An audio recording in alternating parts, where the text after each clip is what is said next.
Today we're going to be reviewing the Shearwater Teric, the first watch-style dive computer that the Shearwater team put out onto the market. It is attempting to take all the technical features that go inside of the Shearwater Teric all into the compact size of a smart watch-style dive computer. It was also released as a competitor to the Garmin Mark 1 and Garmin Mark 2, the leading luxury watch-style dive computers on the market at the time. I used this computer for about 99 dives, partly during my Divemaster program. We're actually about to do my 100th dive with the computer today at Blue Heron Bridge. I also want to thank the Shearwater team for sending me a loaner copy of the device to shoot this review. I was not given this computer for free, I was just temporarily given it in order to make a review with my honest thoughts. So without further ado, let's jump into a review of the Shearwater Teric and see if it's worth the price tag. Let's take a moment to go over some of the product specs of the Shearwater Teric. The Shearwater Teric is an air integrated dive computer that has an air transmitter sold separately. The computer has a depth limit of 200 meters, which is going to be plenty of depth for us. Has 5 cyclable modes, which are going to be open circuit recreational, closed circuit recreational, tech dive mode, free diving mode, and gauge mode. It has multiple configurations of air, nitrox, and trimix. It is going to track your central nervous system toxicity, as well as have a variety of tools such as a stopwatch, digital compass, and others which we'll go into later. Lastly, it uses the Boolman decompression algorithm. Taking a look at the build of the Shearwater Teric, we can first see that the frame is made out of stainless steel. This is held up quite nicely on all 100 dives that I've taken it on. Next, we have the screen. It's a 1.39-inch AMOLED display with a sapphire crystal protection layer. Shearwater offers a screen protector as well if you want to use that, but I personally haven't felt the need. The band is made out of a silicone. It fits very nicely on the wrist. There's no flapping straps or anything like that. I don't dive with a wetsuit. This is typically on my bare skin on each dive, and it really feels great. It's probably the best dive computer band that I've used. In the event that you needed more length, there is an extension strap that comes with the device. You navigate the device by using the buttons on the corners of the device. I know circles don't have corners, but I think you understand what I'm getting at here. They feel pretty good to press with or without gloves.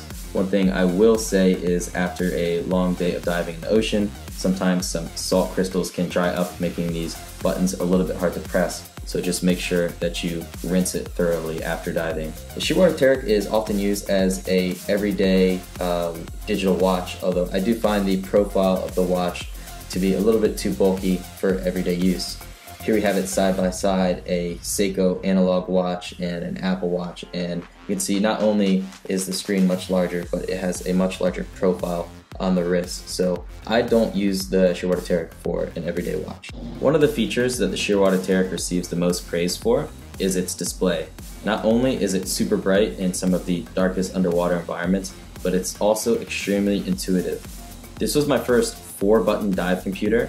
Prior to this, I was using single or double button press computers that I found very confusing to navigate. With the Shearwater Teric, no matter what, there's hint buttons on the sides that let you know what each button is going to do on a given screen. Because this is a watch-style dive computer, we only have so much room to work with, but the Shearwater team does a great job of fitting only the most important information on screen at once. By default, in open circuit recreational mode, we can see our current depth, no decompression limit, total time to surface, the surface interval, and our current gas mix. If we want to navigate through some other screens, we can do that with the bottom right button. See here we have a tilt activated digital compass, some details about our last dive, central nervous system toxicity, max operating depth, gradient factors, tissues, water temperature, device battery, atmospheric pressure, and the time. Next, taking a look at some of the tools the Shearwater Teric has to offer, we have compass, stopwatch, tag log, deco plan, no decompression limit planning, resting average depth, and test alerts. Compass, tilt operated, pretty self-explanatory.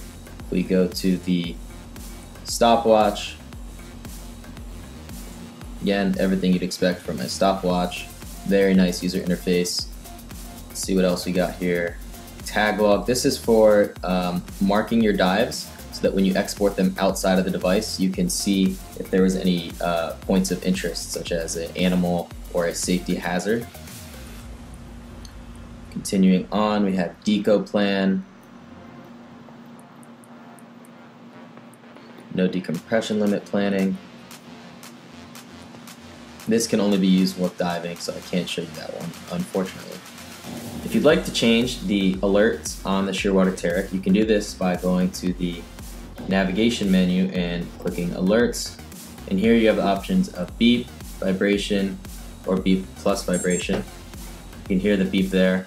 A lot of divers are not fans of tons of beeping underwater, so they elect to just go with the vibration mode like I do. Next, we're going to show you how to look at the dive log on the Shearwater Teric. All dives can be exported to an Android or mobile app for further inspection, but if you wanted to view them on the dive watch, you would open the main navigation menu, go down to log, and wait until you find a deep dive. Here's 104 feet. We can see the profile of the dive here, the water temperature, as well as some more information there. In order to connect to the mobile app, you first want to navigate down to the Bluetooth section, where it's going to start initializing. We're then going to go on the mobile app and click connect, and click Teric, connect.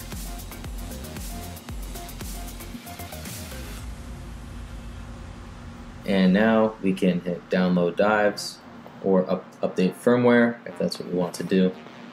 Only importing a couple dives here.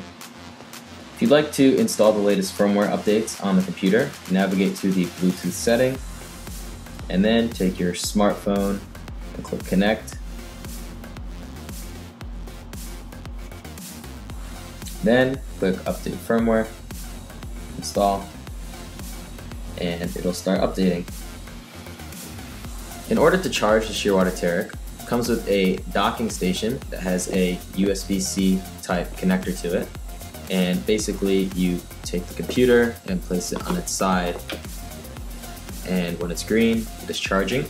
In my experience, it takes around an hour and a half to 2 hours to go from empty to full. So I recognize that if you're watching this video, you're looking to make a purchasing decision for your next dive computer. If you ask me, if we take a look at the competition of the Shearwater Teric, there's a few main options. The first one being the obvious comparison, the Garmin Mark 1 and Mark 2. The Mark 2 has pretty much all the same functionality as the Shearwater Teric. It has air integration, it's got a bright crystal screen. The main differences between the Teric and the Garmin Mark 2 are going to be the Garmin has much more smartwatch features and functionality inside of it. It has GPS tracking capabilities, so you can detect where you entered and exited the water. And lastly, I would say the Garmin Mark II is designed for trail running, mountain biking, tons of outdoor activities, whereas the Shearwater Teric is designed specifically for scuba diving. The next most obvious comparison when looking at computers similar to the Shearwater Teric is going to be the Perdix 2. We're keeping it in the Shearwater family. Perdix 2 has pretty much all of the same features as the Shearwater Teric. The main difference is it's more of a slate style dive computer that's going to take up more space on your wrist. It's not meant to be an everyday digital watch. Another small difference between the two is the Shearwater Perdix has a replaceable battery, so if you are on a liveaboard or extended dive trip, you could swap out batteries in between dives rather than waiting for it to charge. Another comparison that people often make with the Shearwater Teric is going to be the Suunto D5. It comes at a slightly cheaper price point, sub $1,000, and I would say the main difference here is that the Suunto D5 does not have trimix capabilities, which does not allow it to be used for tech diving. I would also mention that the screen or the display is not anywhere near as bright as the Shearwater Teric, so if that's important to you, I would not look at the Suunto D5. Lastly, if you liked everything you saw today from the Shearwater Teric and want to keep it in the Shearwater family without dropping over $1,000, the Shearwater Peregrine could be a great option for you. It has all the recreational features of the Shearwater Teric at a much lower price point. I really enjoyed using the Shearwater Teric on the 100 dives that I took it on, and I'm confident in saying that it is a keeper. I'll be purchasing a Teric of my own to use after producing this video. If you'd like us to see us compare the Shearwater Teric to the Garmin Descent Mark II, we can do an entire separate video on that. Or if you want to see another dive computer reviewed in depth, leave a comment, and the comment with the most likes is going to be the computer we cover next. Other than that, Thank you guys for watching, and I'll see you in the next one.